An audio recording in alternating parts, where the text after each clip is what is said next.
Mabuhay! Isang mapagpalang araw sa inyong lahat. Ako nga pala, si Teacher Alisa.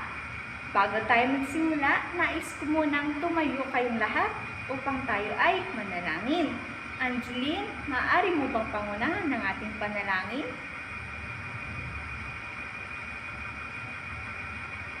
Amen. Salamat, Angeline. Maaari na kayong umupo. Sa ating sekretarya, maaari mo bang sabihin kung sino ang lumiban sa ating klase? Wala. Magaling. Mabuti naman ay nakapasok kayong lahat. Natutuwa ako sa inyo. Kamusta kayo? Ayos ba ang gising nyo? Ayos ba ang tulog ninyo? Mabuti naman kung ganon, nakakatuwang marinig na kayong lahat ay nasa mabuting. Bago tayo magsimula, nais ko munang banggitin ang ating mga tutunin para magkaroon tayo ng magandang daloy sa ating pag-aaral na uunawaan. Magaling! Bilangin nga natin ang ating mga tutunin. 1, 2, 3, 4. Meron tayo 4 na tuntunin. Kung may nais sabihin, ganito lamang ang itataas ninyo. Nauunawaan po ba? At kung magulo kayo at nais kong sabihin na makinig kayo, ganito lamang ang sinyalis na itataas ko.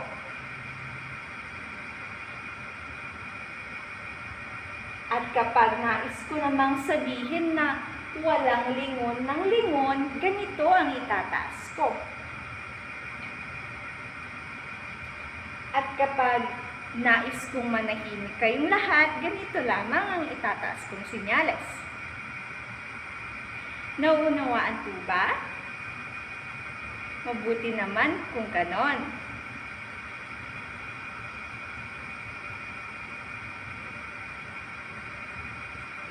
Ayan, tayo muna ay mag-aral patungkol sa ating napag-aralan o natalakay noong araw. Maaari mo bang sabihin sa akin kung ano ito? Sige nga, Michael. Magaling, ito ay patungkol sa kagawiang panlipunan. Ano nga ba ang mga nakagawian nating mga Pilipino na ginagawa natin? Sige nga, Michelle. Tama, panligaw. Ano pa? Sige nga, Roel. Pag-aaral. At marami pang iba. Naunawaan niyo ba ang ating nakatalakay noong nakaraan?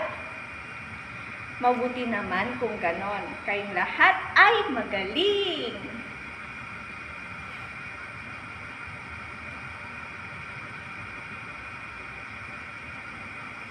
Ayan.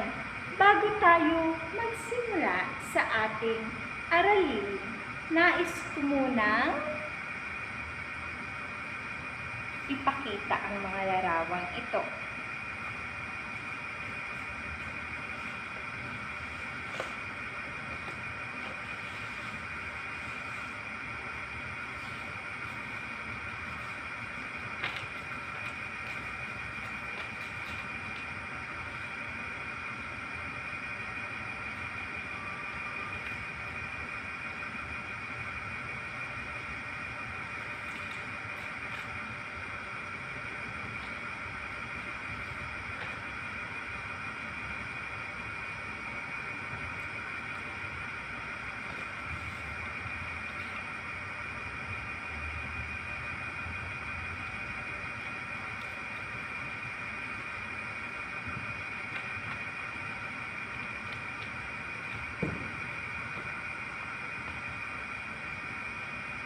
Alam niyo ba kung ano ang mga larawang ito? Ayan. Para hindi kayo mahirapan, may pagpipilian tayo, kaya huwag kayong mag-alala. Meron kayong pagpipilian na compass, lapu-lapu, caramel, at si Magellan. Ayan, kung nais ninyong sagutan ang mga nasa larawan, maaari lamang kayong magtaas ng iyong mga kamay. Maliwanag po ba? Mabuti naman kung ganon. Kayo ay magsimula na. Sa unang litrato, sino kaya ang nasa larawang ito? Sige nga, Prince. Magaling, ito ay si Lapu-Lapu.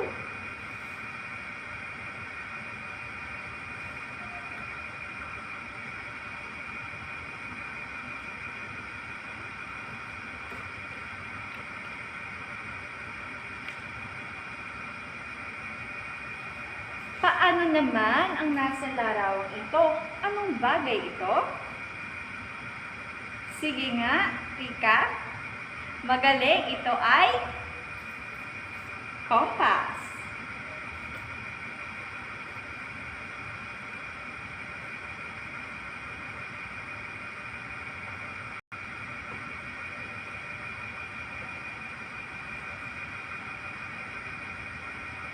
Ano kaya ang larawang ito? Sige nga, Ethan. Magaling, caravel.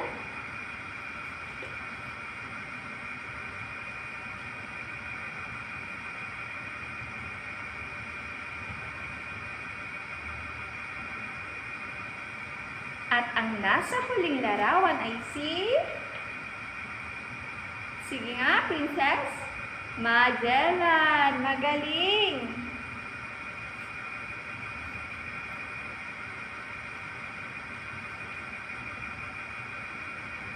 Basahin nga natin. Lapu-Lapu, compass, caravel, at si Magellan. Magaling kayong lahat. Bigyan nyo nga ng chikading clap ang inyong mga sarili. Panoorin niyo ako. 1, 2, 3. 1, 2, 3. Chikading. Kayo nga. 1, 2, 3. 1, 2, 3. Chikading. Magaling. Tayo naman ay dumako na sa pinaka pag-aaralan natin. At ito ang kolonyalismo.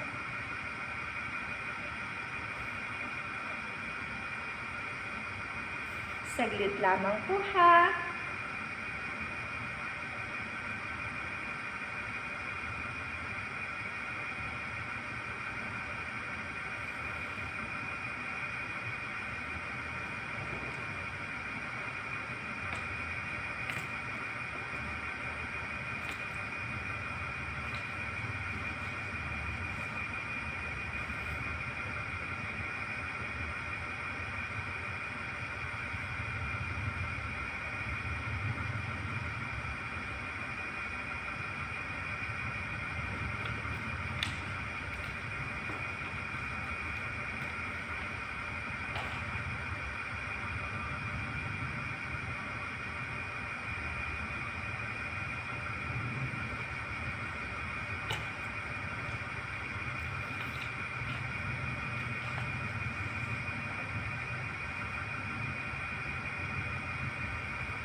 Ayan, paumanhin dahil meron lamang akong inaayos.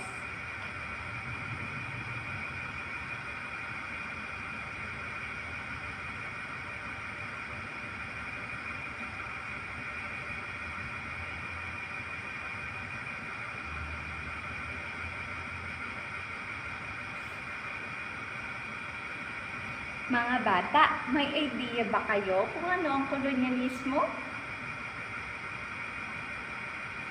Sige nga, mag-isip kayo.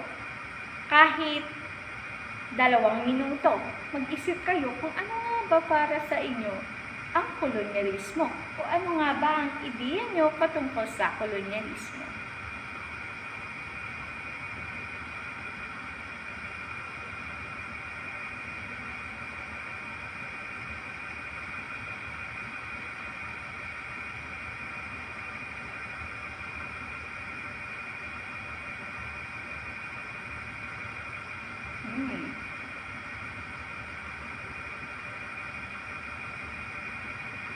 Sino sa inyo? Sige nga, Mika. Magaling. Ano pa? Sige nga, Randy. Mahusay. Lahat kayo ay mayroong ideya patungkol sa kolonyalismo. Pero bago ang lahat, nais ko munang basahin ang ating mga layunin sa ating tatalakayin. Ang una ay matatalakay ang kahulugan ng kolonyalismo at ang dahilan ng pananakop ng Espanya sa Pilipinas. Pangalawa, may isa sa puso ang kahalagahan ng magandang naiambag ng mga Espanyol sa Pilipinas sa pamamagitan ng pagtanggap sa mga ito. At panghuli, pangatlo, makabubuo ng larawan patungkol sa mga naging layunin ng mga Espanyol sa Pilipinas. Ayan, tayo ay magsisimula na. Handa na ba kayong makinig?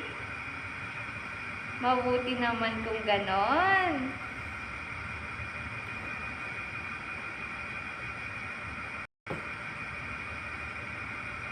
Ayan, maaari nyo bang pakibasa ang kolonyalismo? Sige nga muli, Angeline. Maraming salamat, Angeline. Ayon sa binasa ni Angeline, ang kolonyalismo raw ay isang pagkilos ng pampolitika at pang-ekonomiyang dominasyon na sasangkutan ng pagkontrol ng isang bansa sa isa pang bansa. Ang kolonyalismo ay kapag nakita ng isang bansa na may mahinang bansa, magkakaroon sila ng lakas ng loob na sakupin o kontrolin ang bansang mahinang ito. Nauunawaan po ba? At sa karamihan ng mga kaso, ang layunin ng mga bansang kolonisado ay kumita sa pamamagitan ng pagsasamantala sa yamang tao at ekonomiya ng mga bansang kanilang sinakop. Kapag nakita ng ibang bansa na mahina kayong bansa, magkakaroon sila ng lakas ng loob na pagsamantalahan kayo para sila ay umangat pa o mas lalong umangat kesa sa inyo. Sunod naman ang panahon ng paggalugad at pagtuklas. Sino po ang nais magbasa? Sige nga po, Ruel. Magaling. Sa panahon naman ng paggalugad at pagtuklas, naging aktibo ang maraming bansa sa Europe na maglayag at magtungo sa mga hindi pa nararating na bahagi ng daigdig. Nagkaroon ang mga iba't ibang bansa ng kuryosidad na marating ang iba't ibang parte ng daigdig upang malaman nila kung ano nga ba ang tinatagong yaman pa ng mga bansang ito. Nakatulong sa mga manlalayag ang mga kagamitang nagpadali at nagpabilis ng kanilang paglalayag sa karagatan, tulad ng kompas na tumutukoy sa direksyon ng isang lugar at caravel o barkong higit na may kakayahang makapaglayag sa kabila ng malalakas na alon ng dagat. Ayan, nakita nyo naman kanina, di ba? Mayroong kaugnayan ang ipinakita kong mga larawan sa inyo sa ating talakayan ngayon. May pinakita ako sa inyong kompas at caravel. Ang dalawang kagamitang ito ay ginamit ng mga manlalayag upang mapuntahan nila ng mabilis at magkaroon sila ng tamang direksyon kung saan nga ba sila pupuntang lugar at hindi sila maligaw. Ito ang larawan ng kompas.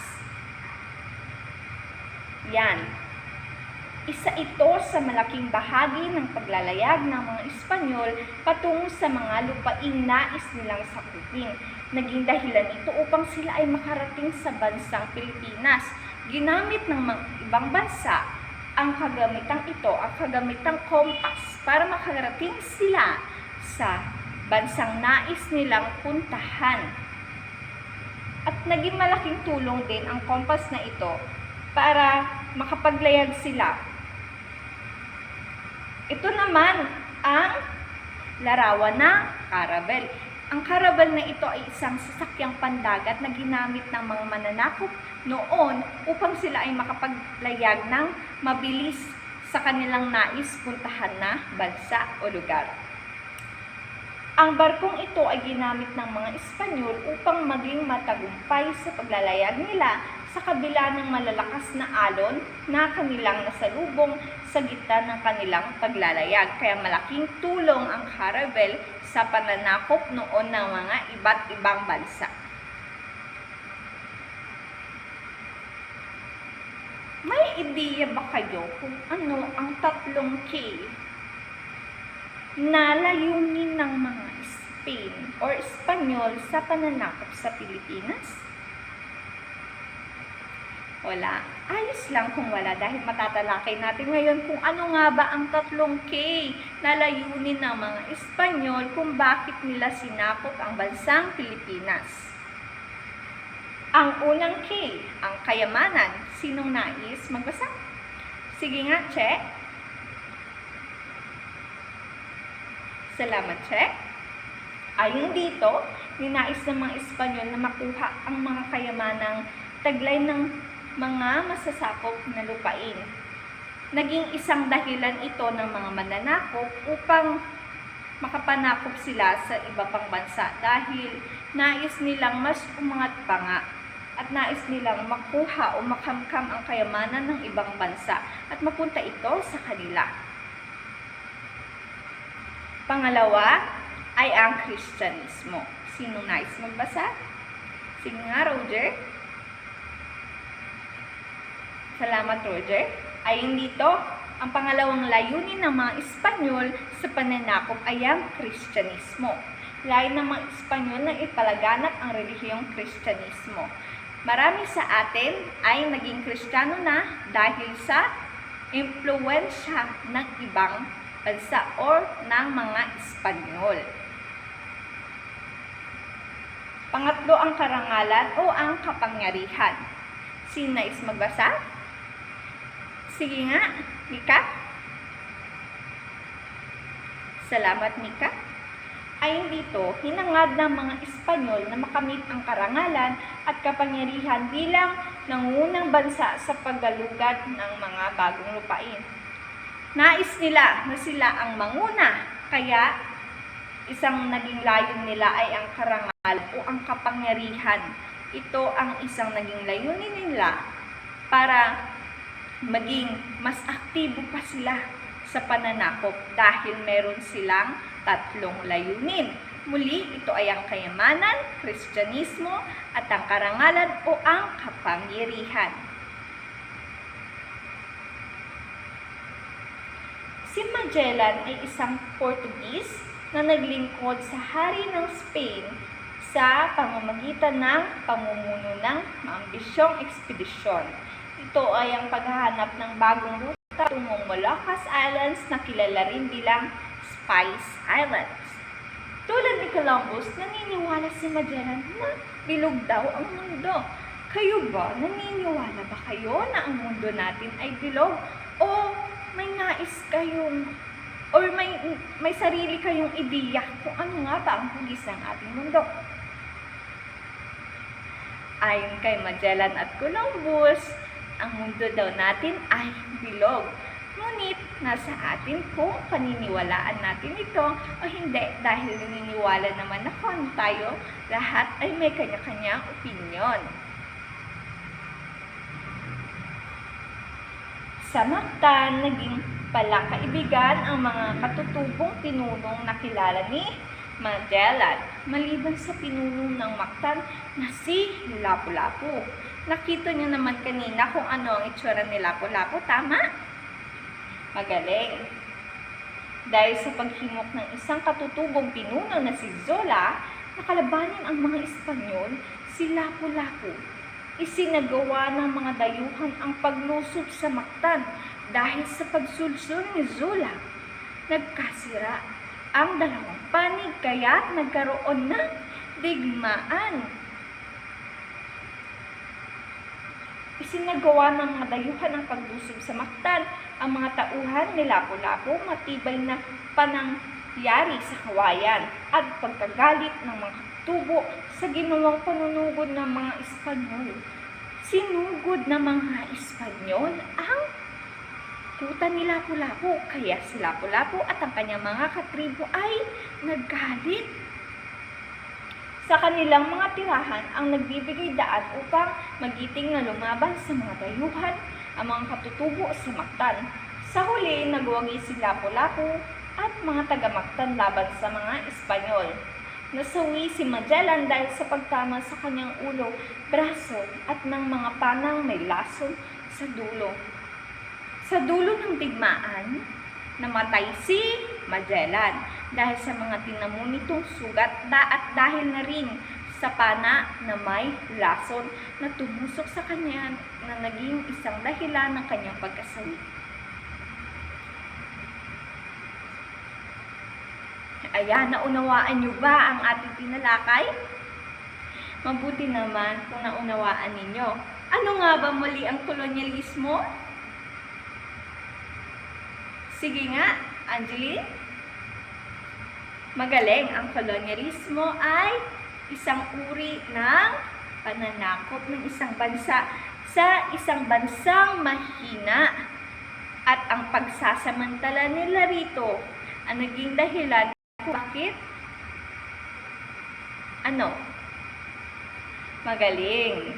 Tama. Dahil meron silang tatlong layunin. Ito ay kayamanan, Kristyanismo at karangalan mo ang kapangyarihan. Magaling.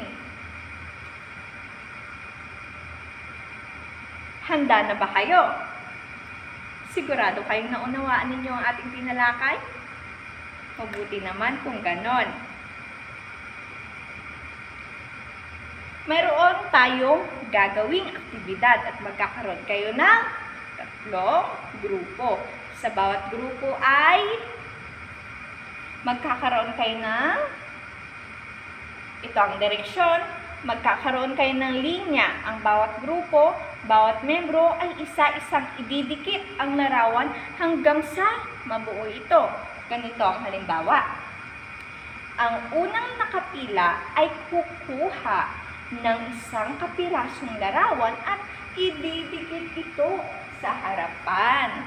Kapag tapos na niyang idikit ang larawan, siya ay pupunta sa likod at kukuha ulit ng kapiras at ang susunod sa kanya ay kukuha muli ng kapiraso ng larawan upang idikit ito hanggang sa mabuo nila ang larawan. Nauunawaan po ba?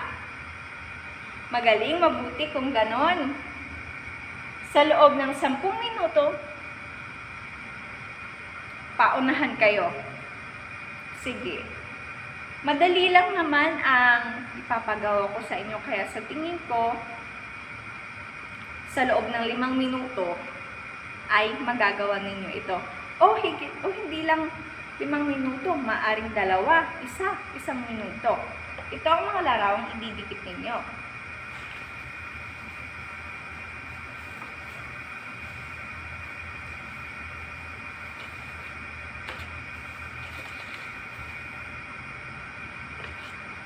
Dito kayo magdidikit ng larawan na mabubunot ninyo.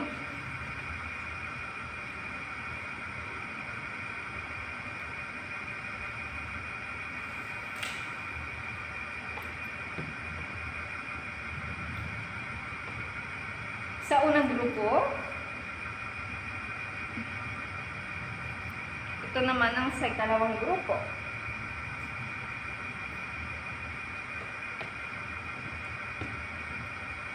Sa huling grupo, ito naman ang sa inyo.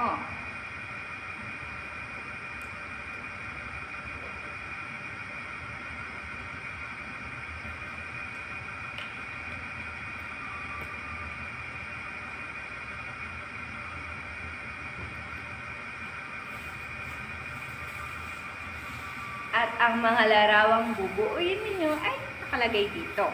Kayo nang bahala magdikit sa harapan. At ito ang mga pagpipilian ninyo. Tanan! Sige nga, magsimula na kayo.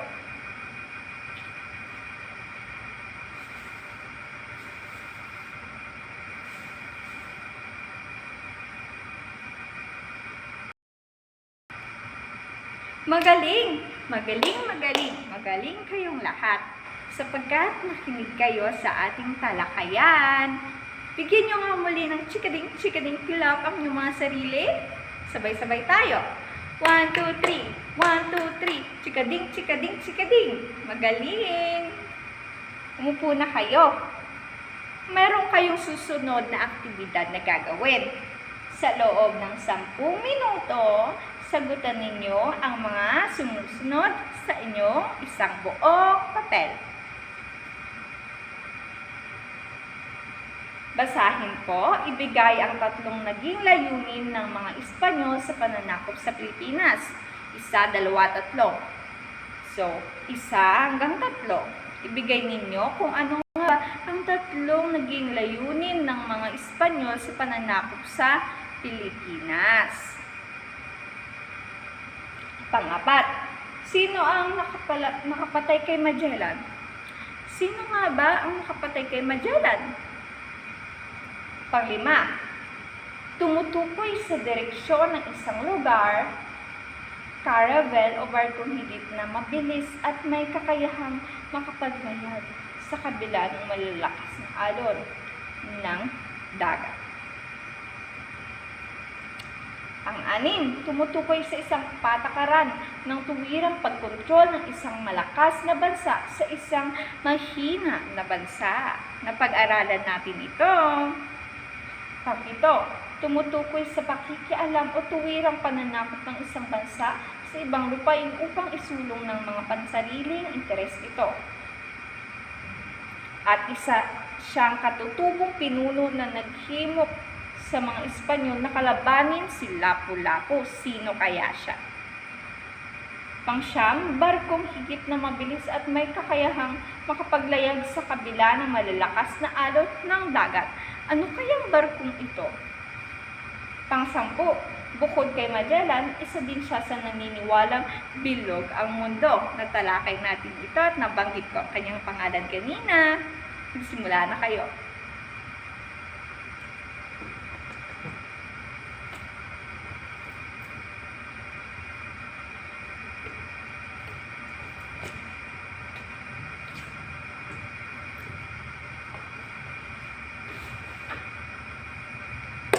Tapos na ba? Mabuti naman kung gano'n, maaari nyo nang pakipasang yung mga papel. May katanungan pa ba kayo patungkol sa ating natalakay? May nais kayong sabihin o may idadagdag ba kayo? Wala. Malinaw na ang napag-aralan natin ay patungkol sa mga naging dahilan o layunin ng mga Espanyol sa pananakop ng Pilipinas. At natalakay natin dito kung ano nga ba ang kolonyalismo. Ano nga ba ang mga naging iba't ibang layunin ng mga Espanyol sa pananakop sa ating bansang Pilipinas. Para sa inyong takdang aralin, ito ang direksyon. Isulat sa kalahating papel ang maganda at hindi magandang naidulot ng pananakop ng mga Espanyol sa Pilipinas. Nauunawaan po ba? Mabuti naman kung ganon. Maraming salamat sa inyong pakikinig. Paalam!